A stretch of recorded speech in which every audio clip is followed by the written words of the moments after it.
Hello, everybody. A very warm welcome to Full Time. It is presented by Amazon Prime. Jillian Sakovits, your host here with you today, and we have a hot topic.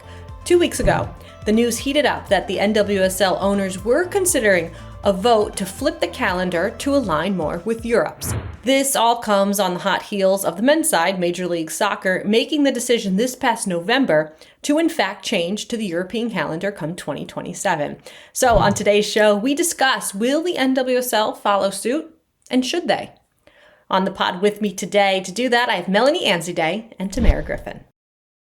So now, to properly dive into this debate, I bring in two people that have been covering it tirelessly, and I have a sense are going to continue to do so. Melanie Anzidei. Hello, Melanie. Hello, thanks for having me. And Tamerra Griffin. Hi, Tamerra. Greetings. Okay, so this is fun. Let's dive right into it. Melanie, can you get us all caught up on the timeline? Because it looked like there would be an update of an update this week, but that has since changed thanks to NWSL ownership. Yeah, so from the very beginning, this has been a years-long debate, right? Like flipping the calendar from the current format to a fall to spring format, which would really be like a late summer to spring format. This has been a conversation that has been going around in the NWSL for a very long time. But the news right now is that around mid-April, ESPN was the first to report that there was potentially a vote happening at this Board of Governors meeting that is happening as we speak. And this is where owners come together with the league commissioner and they discuss league business. And it was anticipated that there would be a vote to imminently change the footprint of the league to this fall to spring format. However, the new news, so let's say this was April 16th, so as of April 27th, the news is that this is no longer on the table, the vote specifically. But as we've been reporting, as you said, this is an ongoing discussion. We keep making our calls. We understand that this will still be a discussion, just there is no imminent vote pending.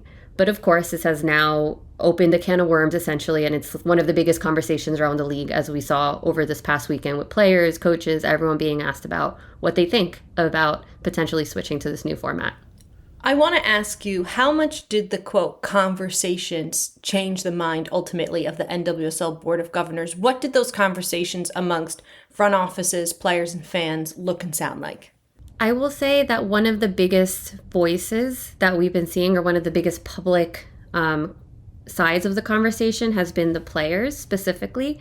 So the NWSLPA, the Players Association, which is a players union for NWSL players, they, as soon as the reporting came out that there was a potential vote on this calendar flip, they came out and said that their majority of players that they surveyed are against this flip.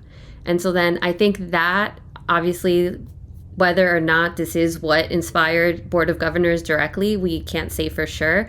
But we do know that the facts are that players came out, or the union came out against this, essentially, and now we don't have a vote. So whether or not there's more stuff in between, we can say that there was definitely at least the players were heard to some degree, it seems.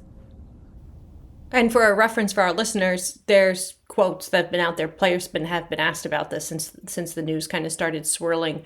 More so, Trinity Rodman saying, I think there's way too many locations that are way too cold. I don't think we fully thought through what it looks like when we've had snowed out games, the conditions in general, what the backup plan is, et cetera, et cetera. So weather being one of them, because the truth is, all current NWSL stadia is located outside, and about half the teams play in cold weather climates now. When you look at like Gotham, Boston, DC, yeah, okay, you could say like it's not snow in Seattle and Portland, but when it's on the cusp, when it's hovering right around 32 and it's rain, it makes for tough temperatures, which is not always the most aesthetically pleasing of soccer. Oh, and we've got Denver now as well. So Tamerra, can you kind of zoom in on this climate concern? Yeah, I mean, as a fellow California girl, I, of course, understand Trinity's concerns. We tend to be spoiled in that way. And I think it's worth sort of considering when you look at the current map of the NWSL, where all of these clubs are located, and you think about the implications of weather for each of those clubs. You've mentioned Denver, also Boston, also Columbus, which will be joining the league in 2028, what that means for them in terms of the calendar, what they will be able to do, how that might affect fan attendance, if you're now expecting them to show up in, say, mid-March or even earlier, or mid-December, late November, things that we don't currently have to think about with the current NWSL schedule. There are a lot of implications there. And I think to Trinity's point about the extent to which the league has fully thought through what that means, it's a fair question to be asking, I think. And I also think, to pull in another player perspective, Sandy MacGyver, who was also speaking alongside Trinity, this is the goalkeeper of the Washington Spirit. Sandy is she's from Scotland. She plays for the Scottish women's national team. And she says, from back home, I don't like playing in the winter. I like playing in the summer. And I know that there's a whole other element of this conversation that has to do with the sporting side of this when it comes to player recruitment, when it comes to lifestyle, overall experience playing in the league, that I think is worth considering. I remain curious how players who, let's say, are joining the NWSL from Europe sort of think through the pros and cons of switching to a different calendar when it comes to joining the league. We're even seeing this with American players who play abroad, like Lindsay Heaps, who is now not able to join the Denver Summit until the summer when her season with Lyon finishes. That goes a little bit outside of weather, but just in terms of aligning schedules, there are still so many unanswered questions about the logistical side of how this is all going to work. In addition to the weather implications and what it means to not only be asking players to play in a different kind of adverse weather conditions than they currently do, but how that's going to work from a facility standpoint, from a resources standpoint, these are all things that we are awaiting sort of answers from, especially coming from the league who's proposing this. So those are some of the clear negatives and concerns. But Tamerra, you alluded to it when you say aligning schedules. That's one of the positives when it comes to the NWSL potentially aligning themselves with the European calendar, transfer windows, schedules, international competitions, etc. Melanie, can you talk us through how this would benefit the NWSL? So obviously not a player, but over the weekend I was at Gotham's match, and I did ask Juan Carlos Amaros, the head coach of Gotham FC, about his perspective on this. And for him, it seems, his perspective being that, of course, Gotham is a team that plays a lot of soccer. They play a lot of games. And we all saw if you look at the timeline of them winning the NWSL championship, flying across country to have a parade in New York City, players on international U.S. women's national team players going to camp, then quickly going to compete in London or have a preseason in Spain and then compete in London for the FIFA Women's Champions Cup. They had no time off. They didn't really have a true off season, so to speak. And that was something that Juan Carlos had referenced, essentially, that as women's soccer gets more global, you increase these international competitions between different leagues around the world. You are going to have these conversations or these, tensions, whether would it make more sense for the NWSL to be aligned with leagues, because then you would have players fairly competing against other teams, right? Because then you won't have a team like Gotham kind of suffering through or trudging along through this weird schedule that they have to face, but then potentially losing the opportunity to win a competition because now you're going up against players who are not dealing with the same calendar conditions that you're dealing with. So and he did say specifically, as if it was just the NWSL, you wouldn't see no reason to change. But when you bring all these other leagues into the mix and as international football becomes more connected, that is where the conversation gets a little more complicated. I will add, he did reference cold weather markets, conditions. He even said even in New Jersey, in our market specifically, that is a conversation. And even with the NWSLPA, their perspective being that as it exists right now, the NWSL isn't in a position from their perspective to do this responsibly, quote unquote. Can I share a quick anecdote about the international competition thing? It just popped into my mind. Sorry, as you were mentioning it, Melanie. It goes even further back than the newer competitions that we're seeing now with FIFA Women's Champions Cup, just to take it back a little bit, as anecdotally, I remember in 2021 or 2, I went to the Women's International Champions Cup, the Women's ICC, for those who remember that round robin style tournament. It was hosted in Portland, late summer. I knew very little about the tournament. This was at the very beginning of my sort of journey into covering women's soccer. But I will tell you that the 4 teams who were involved were the Houston Dash, Portland Thorns, Lyon, and Barcelona, which let's just pause and like revel at the beauty of that.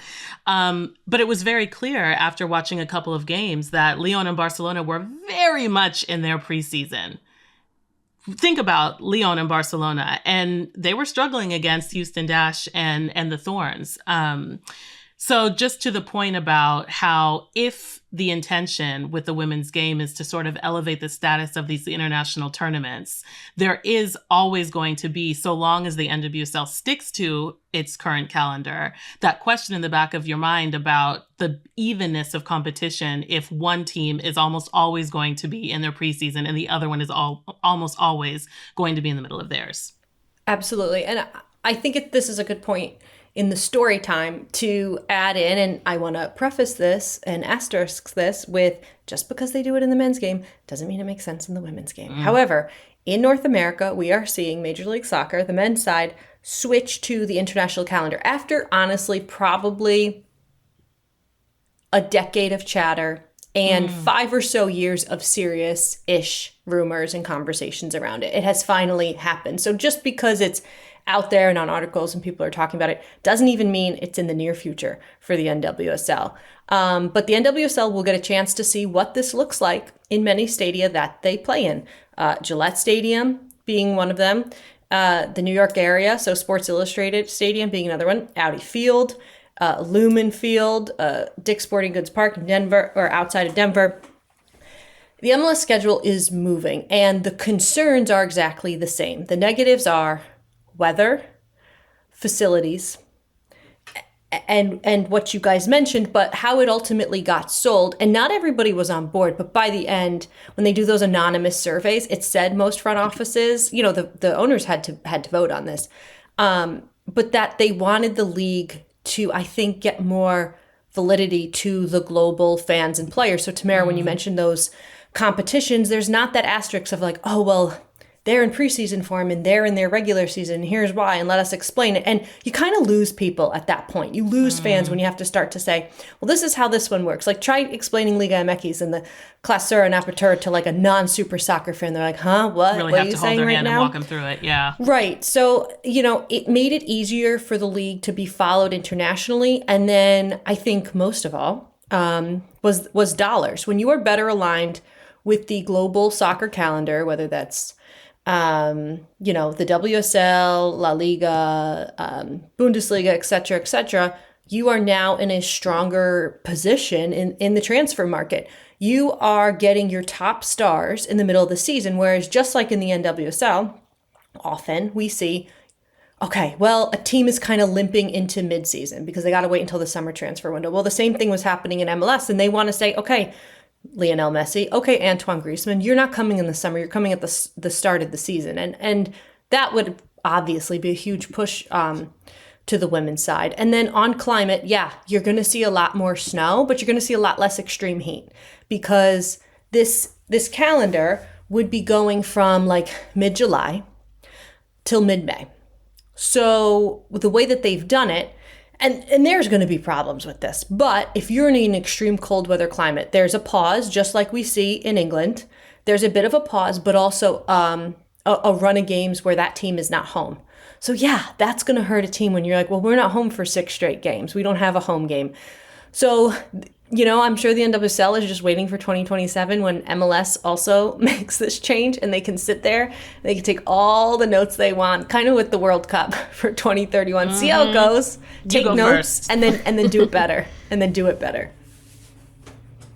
And there's a part of me that's sort of like, yeah, women's sports does, like, That is how it should be. You guys go first, since you guys got the resources first. You guys got expansion first. You guys got the investment first. Please go ahead and be take the heat. Not the example necessarily, Go but 3 months without a home game. Yeah, and what let us the know how fans it say. turns out for you. Yeah, be the guinea pig, basically. Moving on then. So with MLS changing, something we've talked a lot about on the schedules, a lot of the women's teams share facilities with the men's side. So like just when that is potentially about to ease up, it's going to also get a tad more complicated if both leagues were to align their schedules before. How much incentive does seeing the men's side do it give now the NWSL, or would it benefit them to be on an opposite schedule? I think that one of the conversations when you think about a calendar flip is the priority of teams in stadiums. Whether or not it incentivizes the NWSL to do the same or not, I do think it kind of boldens or highlights the dilemma that teams are under. For example, like you have NWSL champions Gotham FC playing at now Sports Illustrated Arena, formerly Red Bull Arena, but they're not a priority tenant in that venue. And that, like, you see where the tension has come up in the past.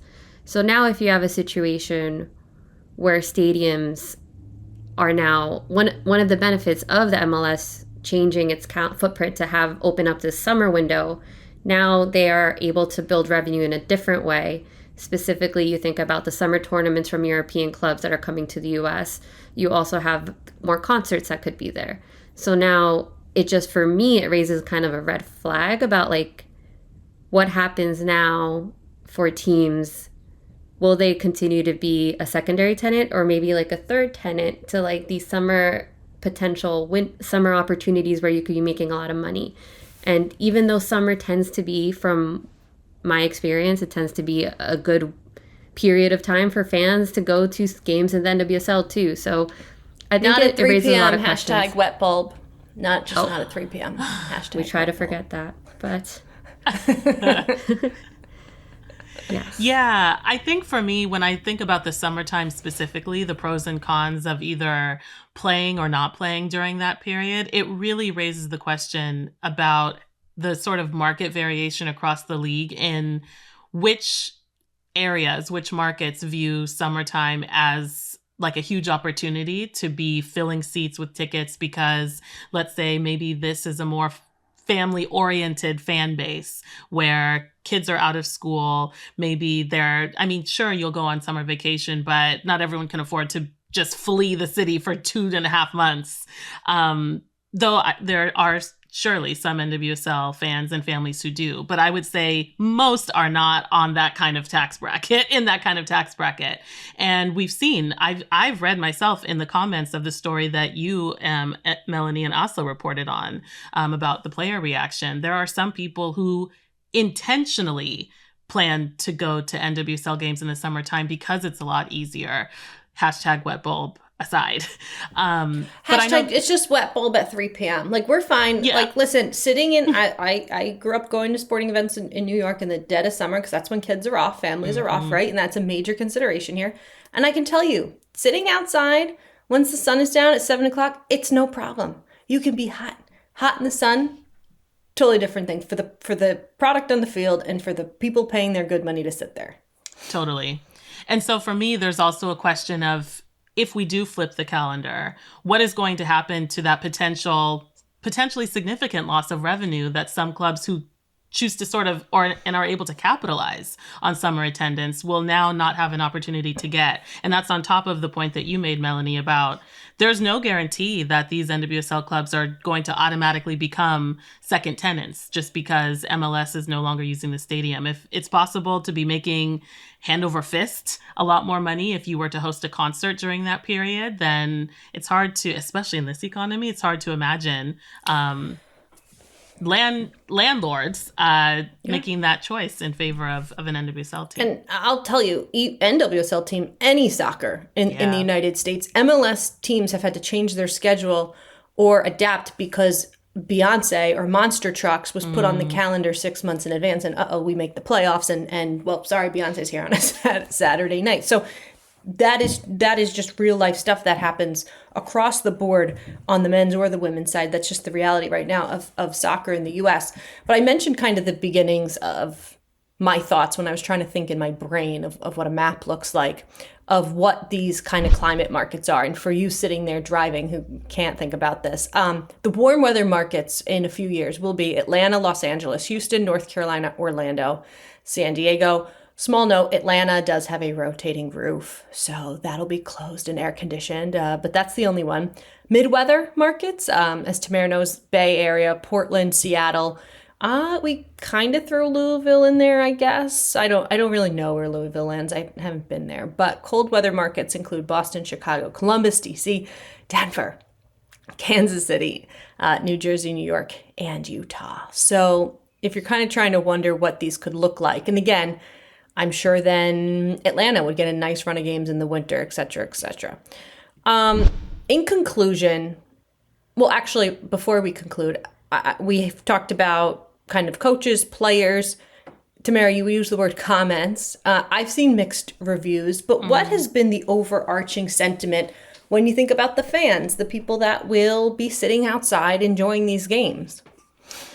Yeah, I think because a fan is going to be stationary the entire time, because there is relative variation in terms of the actual venues of these NWSL games. I was recently in Seattle for the US versus Japan 2 of 3, 3-game series. And it was really interesting to see, it was great to see how packed the house was, despite the fact that it was slurry, multi-directional rain that you can't really protect yourself from. Everyone was wearing a poncho.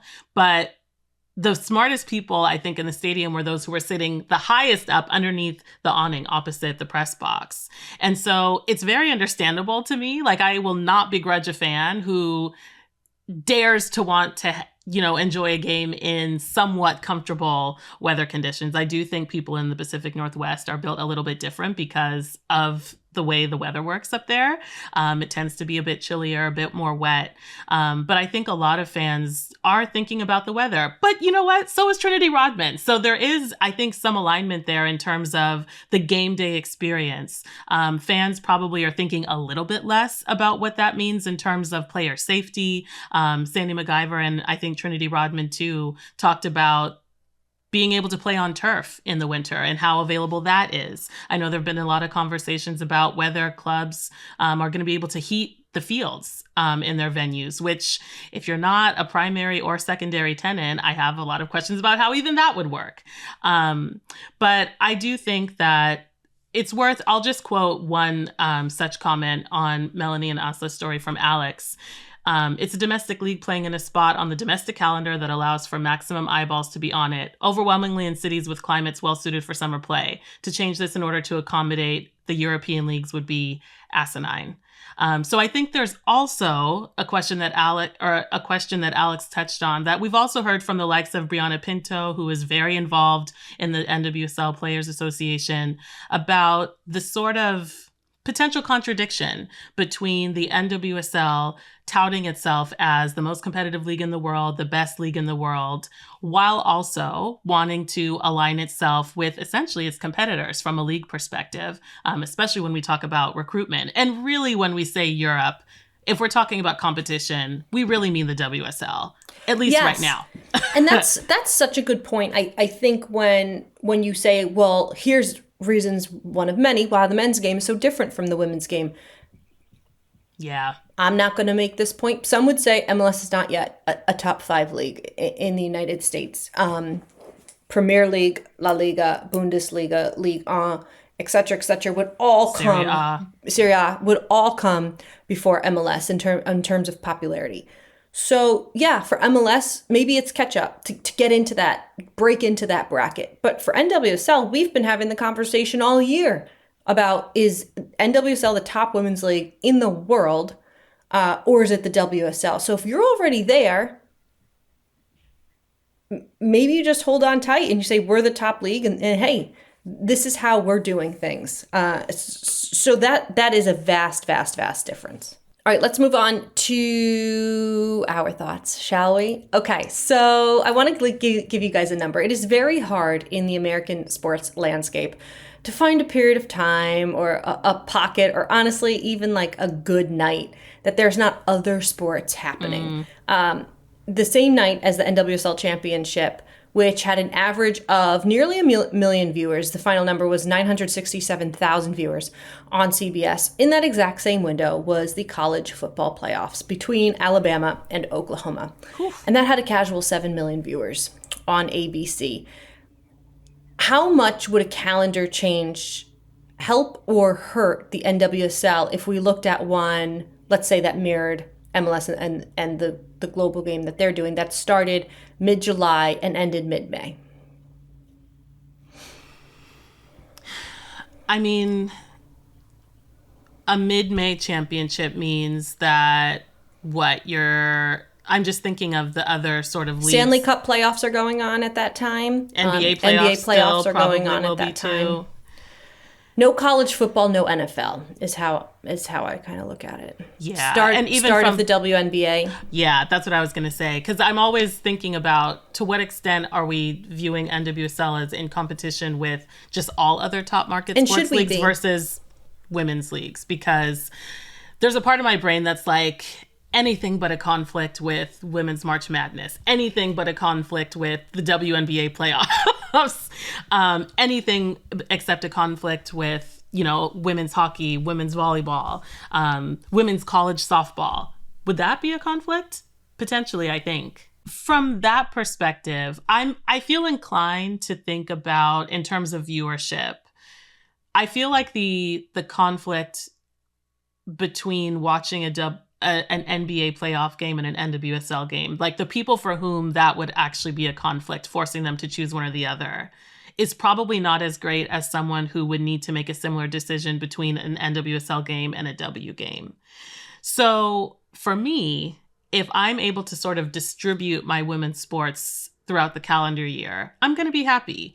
At the same time, I also think that people who support women's sports are, for better or worse, for our brains and attention spans, very accustomed to double, triple, quadruple screening when the time calls for it. I'm not saying that that's something that needs to necessarily continue, especially if things can be more evenly distributed. So when I look at it that way, I'm not totally upset, especially if it means being able to sort of string together. And I think that this is something that you could sort of figure out, because what that would mean is that the end of the NWSL season would now align with the end of the WSL season, for example. But I think just between the differences in time zones, there wouldn't necessarily be a conflict in terms of when those games kick off, for example. But you could have a situation where on a Saturday you have, the last game of the WSL season, and then Sunday is the NWSL Championship. And there are a lot of marketing possibilities maybe around that to sort of tie these leagues together and create an experience. And broadcast partners love a package. They love a package deal. But anyway, all right. Again, there has been a stall on this, so no one's casting any votes anytime soon. But if Tamerra Griffin and Melanie Anzidei were casting their votes today, I want to know, what would your vote be? And it's just shading in a black dot. That's all we got. Today, for me, I'm voting no. Mm-hmm. I think they need more time to figure out how this is actually going to work. That's what I was going to say. And kind of to put a little bow from the beginning of my initial answer, I think the rushness of this, or the quickness of this, going from the news on April, mid-April, that there is going to be a vote, to now the vote is off the table, 10 days apart between the two stories, I believe, or so. I think that speaks to how much more work needs to be done to make this a very real thing. And Jill, when you mentioned how on the MLS side, not to compare the two, but to compare the two, that was a conversation it's the that was going on. Same sport in the same country. There are parallels to be drawn. Exactly. But that conversation was going on for how long? Like you said, a decade, 5 years of serious conversations. So this conversation, yes, has been going on for a long time, but has there been meaningful efforts to make this happen? And I think that speaks to what the Players Association and some players, even Trinity Rodman has said, there's still so many unanswered questions. Will there be the infrastructure necessary to make this viable? Will this be able to be done responsibly? I think until those questions are answered in a meaningful way and the conversation, because I do think that it feels almost inevitable that if we have like this conversation of like global women's soccer, the two like wanting to make this all like the NWSL, the WSL wanting to compete on like the same playing field, it feels almost inevitable that we will get there. But if we want to get there, we have to do it responsibly, and I just don't think we're there yet. I agree with the both of you. My big ask, if I was like in the town hall meeting at the Board of Governors, would be if you're going to do it right. And for me, that is aligning it with a World Cup, because a World Cup will be in the summer, and then you get all the attention, you get all the fanfare, you get all the eyeballs, and then, oh, who's that player? What's that team? Who does she play for? And a few weeks later, NWSL season starts. So align it with the World Cup, have it start 2027. Ain't gonna happen, it sounds like, but who knows?